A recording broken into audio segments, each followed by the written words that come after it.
very quick story. In 1984, I just graduated from college and managed my dad's re-election campaign. And he had a pretty tough primary opponent, and then went on to Skip. I think we worked together on that campaign. Then went on to win pretty handily in the general election. That was the year. Where's Samuel at? Where's Samuel? Samuel, that was the year, you may recall, that Hyman Rubin lost to Senator Corson, and that Senator McDonald lost to Warren Guzet, which is the seat I currently sit in, Matthew. But I never forget having breakfast with Dad about 10 days later at the Townhouse Hotel right around the corner, and we were talking about it.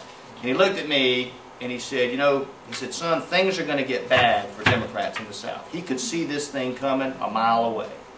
He said, things are going to get bad. He says, I predict it won't be too long, Carey, before we lose the House. That will go first. Then we will lose the Senate. And probably before any of that, we'll lose the governor's mansion. But the day will come in your lifetime where the pendulum will swing back. And I believe it started swinging pretty hard last November. What we have to do, and the purpose of today's discussion, is how to figure out we ride on that pendulum. And that's what this conversation is all about.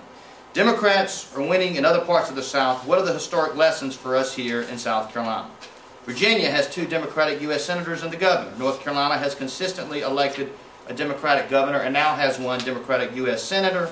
What are they doing that we should do in South Carolina? What are the lessons of the Obama campaign for South Carolina? What will it take for a Democratic to get elected governor in 2010? Well, our panelists today will help us talk a little bit further about that. Joining us, Carey Crantford, President of Crantford & Associates Research in Columbia. Carey does extensive public opinion polling and also judicial polling. He's been involved in numerous major political campaigns in South Carolina and throughout the South, and he has some recent polling numbers from South Carolina to present. Pat Caddell is one of the nation's leading political analysts and strategists. At age 25, he masterminded Jimmy Carter's come-from-nowhere victory and was the youngest senior presidential advisor in history.